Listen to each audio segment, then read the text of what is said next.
Žēlastība jums un miers no Dieva mūsu Tēva, mūsu Kunga un Pestītāja Jēzus Kristus. Āmen. Šodien slēgsim savā sirdī, pārdomāsim Dieva vārdu, kā tas rakstīts Ijaba grāmatā, 42. nodaļā, pirmos 2 pantos. Un Ijabs atbildēja tam kungam un sacīja: es zinu, ka tu visu spēj, un tev nav nekāds nodoms neizpildams. Debes Tēvs, mēs zemojamies Tavā priekšā un izlūdzamies Tavu svētību.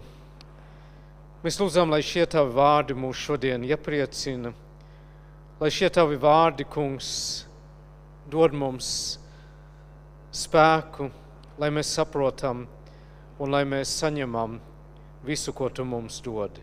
To lūdzam Jēzus vārdā. Āmen. Mīļie draugi, Jēzu Kristu, viena no visgrūtākām lietām, ko pieņemt dzīvē, ir nespēks, vai ne? Tu gribi kaut ko darīt, tev ir nodoms, bet vienkārši spēka nav. Pēc zinām vecuma mūsu ķermenis mainās. Un jo lielāks tas skaitlis, jo vairāk spēks sāk pietrūkt. Ko tu kādreiz varēji darīt jaunībā, nemaz nedomādams, tagad pat ar labāko gribu nekas nesanāk. Un nav jābūt arī vecumam. Kādreiz slimība mūs ierobežo un bremzē. Mans mazdēls ir enerģijas pilns. Un viņš ir piedzimis ar ļoti lokainu ķermeni.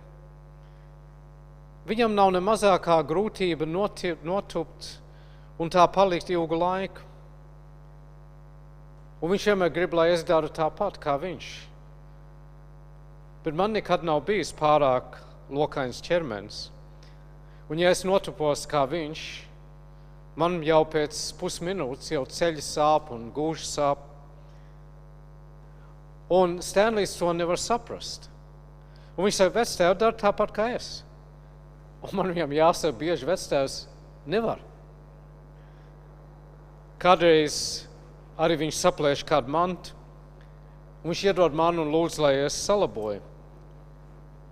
Kādreiz es spēju un kādreiz ne. Viņš sāk lēnām saprast, ka vecais tēvs nevar visu izdarīt. Mēs to labi zinām un saprotam. Kā cilvēki mēs esam ierobežoti.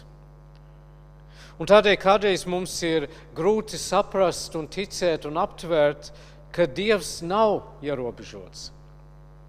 Viņam visas lietas ir izdarāmas. Un nav itin nekas, ko viņš nevar izdarīt.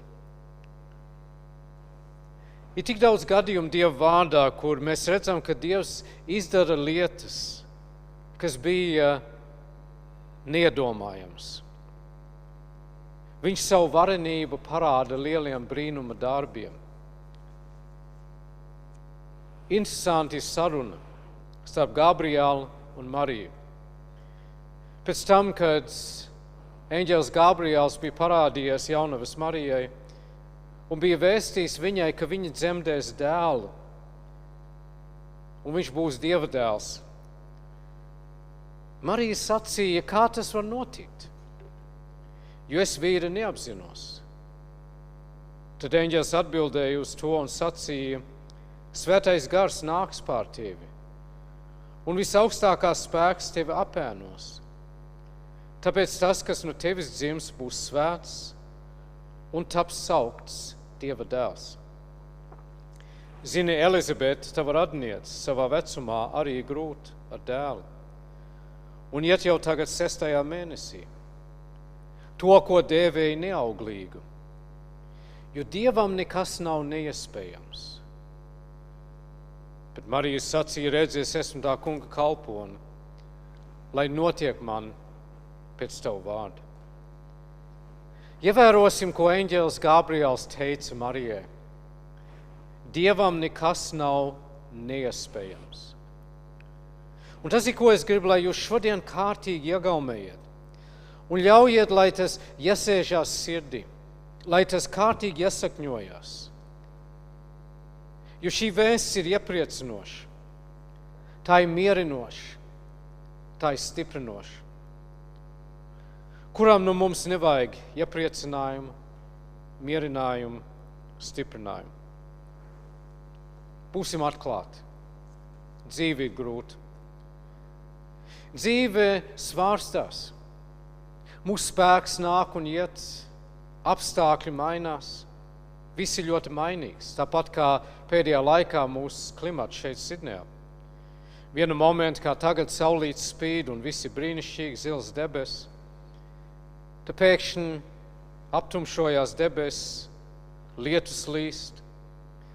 Dažas dienas tu piecelies un izej ārā un nekā nevar redzēt, jo migla ir nosēdusies pāri pilsētai. Dažas stundas vēlāk tā atkal izklīst un viss ir skaidrs. Mainīgs. Tāda ir dzīve.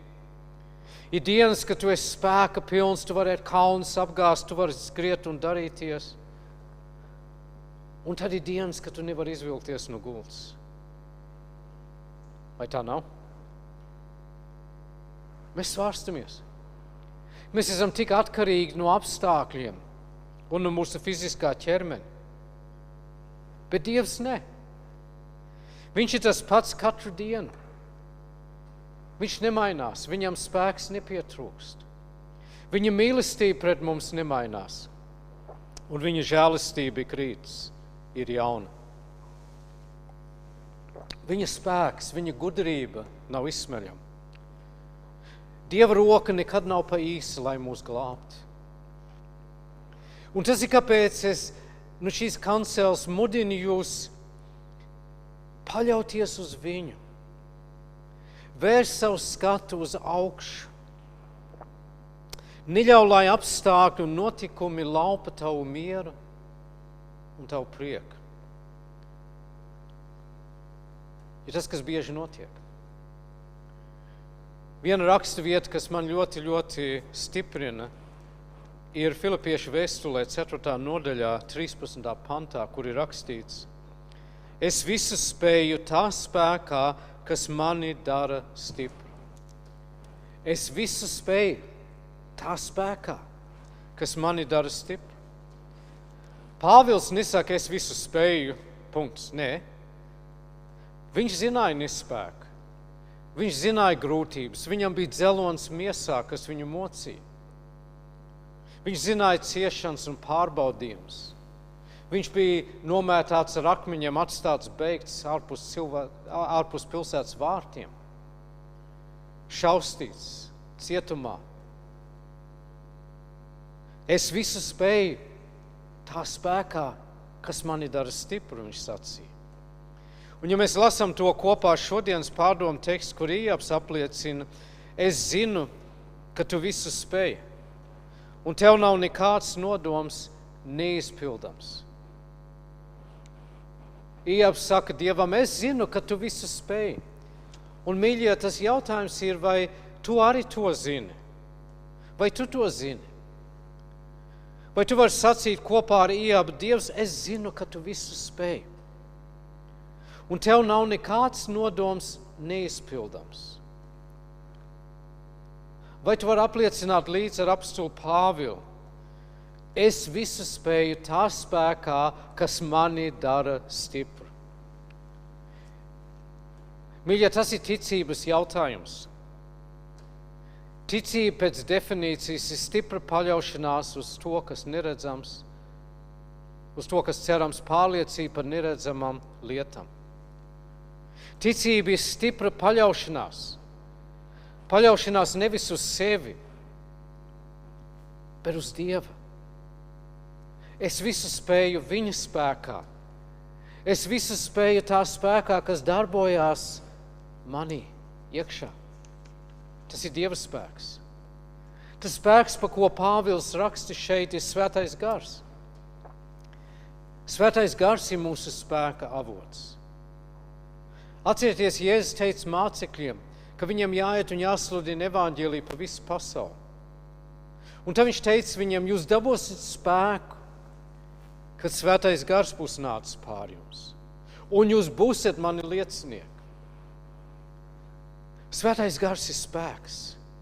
Viņš ir tas, kas dod mums visu, kas mums ir vajadzīgs, lai mēs izpildītu Dieva prātu, Dieva gribu mūsu dzīvē. Arī Filipiešu vēstulē dažs pants tālāk. Pāvils raksta, mans Dievs apmierinās katru jūsu vajadzību pēc savas godības pilnās bagātības Kristu Jēzu mūsu kungā.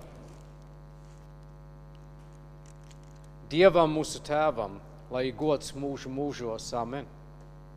Mans Dievs apmierinās katru jūsu vajadzību. Mums šo jālas kopā atkal ar Efeziešu vēstules 2. nodaļu 10. pantu, kur ir rakstīts, jo mēs esam viņa darbs, Kristu Jēzu, radīti labiem darbiem, ko Dievs iepriekš sagatavojis, lai mēs tajos dzīvotu. Labi. Saliksim visu šo kopā. Dievam visas lietas ir iespējams, viņš ir visu varens, visu zinīgs, visu spēcīgs, visur klāt. Viņš tevi un mani ir radījis, lai mēs nestu augļus viņa valstībai. Dievam ir mūžīgs plāns un nodoms priekš mums, manai dzīvei, tavai dzīvei. Viņš dod spēku to izpildīt, un viņš dod mums visu, kas ir vajadzīgs.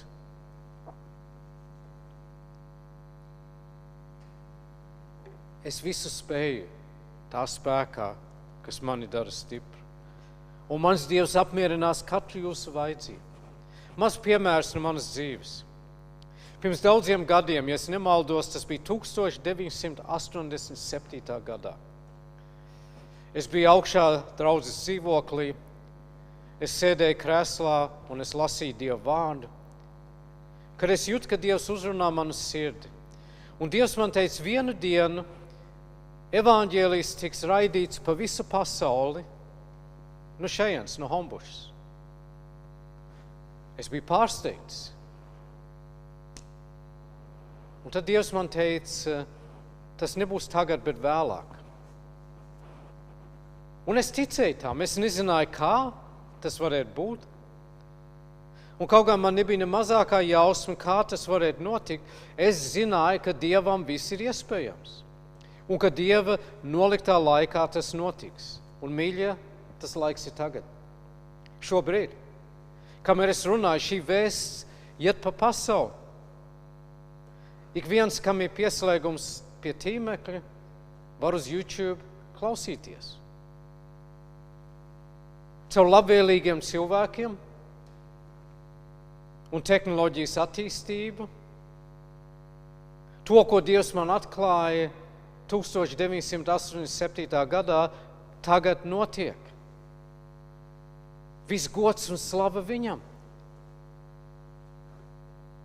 Ir reize, kad es tiešām domāju, es vairs nevaru.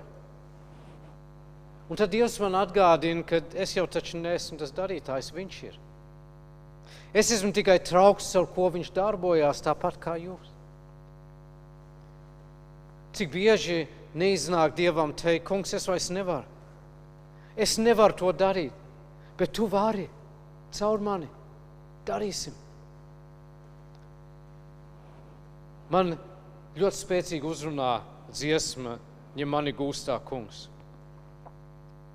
Un sevišķi pantā, kur ir teikts, ja paša spēks mans balsts, es nāvē nogrimstu, ja tava roka mani vēdēs, briesmās pastāv.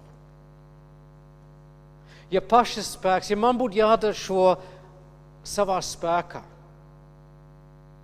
tad nekas nebūtu.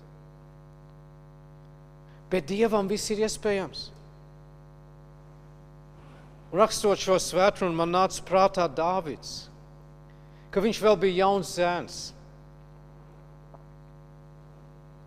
Pāris viņa brāļi bija iesaukti Zaula armijā, un armija cīnījās pret filistiešiem, un filistiešiem bija viens milzis vārdā Goliats. Viņš bija liels, viņš bija viens no milžiem. Un viņš katru dienu iznāca ārā pret Izraels armiju, un viņš izaicināja viņus. Un viņš teica, sūtiet vienu no savējiem, lai nāk viens uz viens cīņā pret mani. Ja mani pārvarēs, tad mēs kalposim jums, bet ja es vinēšu, tad jūs kalposiet mums. Visa Saula armija drebēja, trīcēja biksēs. Katru dienu Goliāts nāca un viņus izaicināja, draudēja.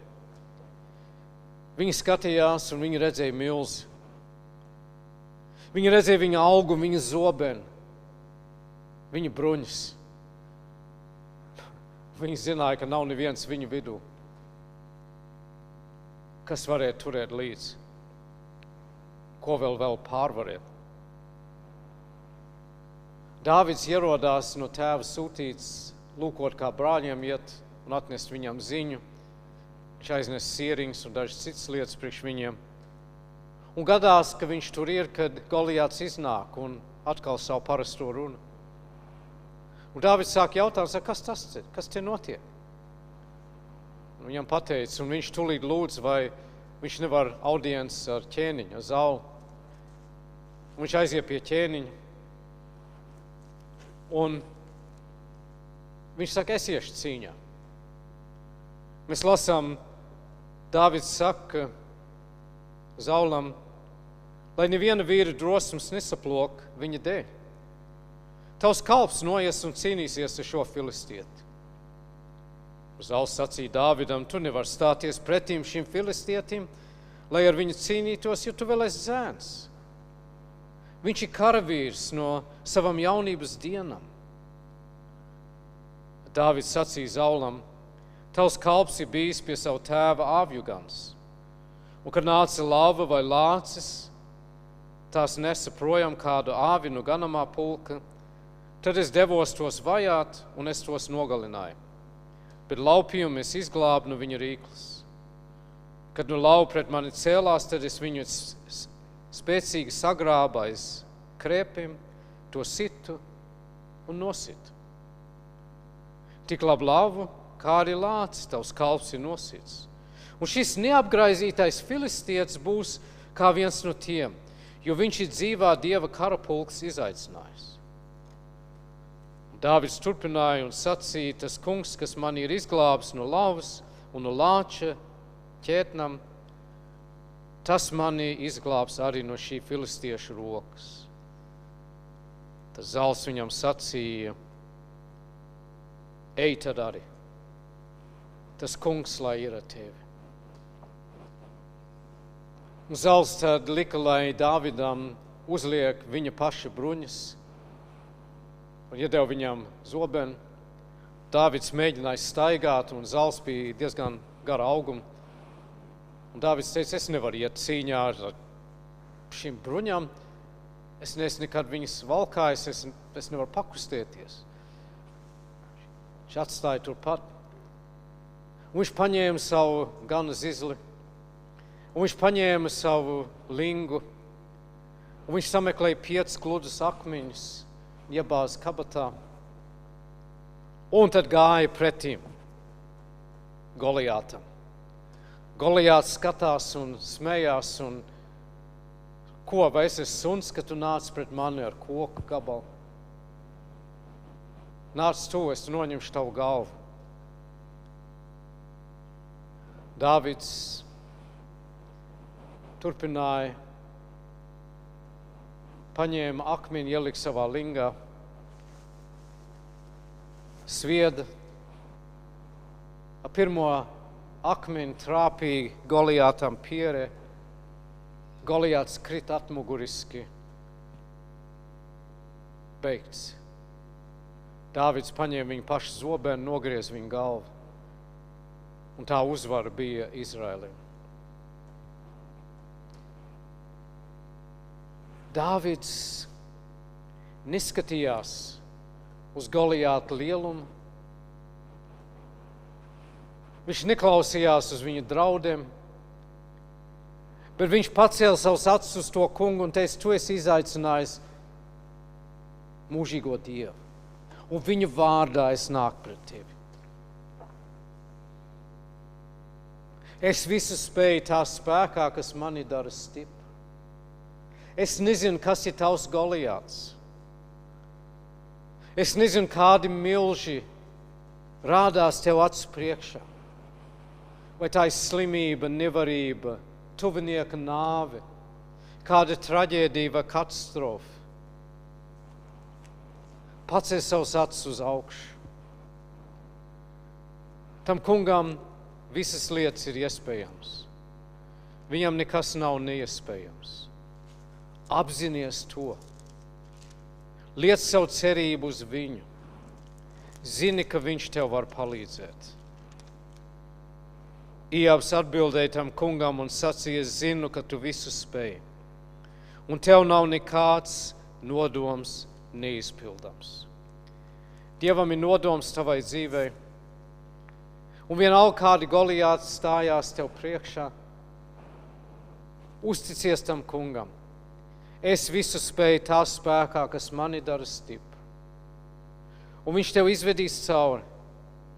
Paļaujies uz viņu ticībā un mīļie, viss labi būs. Un kad mēs tiksim debesīs, tur nekādi Goliāti vairs nebūs. Tur nekāda cīņas vairs nebūs. Turēsim savu skatu uz viņu, dzīvosim viņam, lai Dievs mums palīdz. Āmen.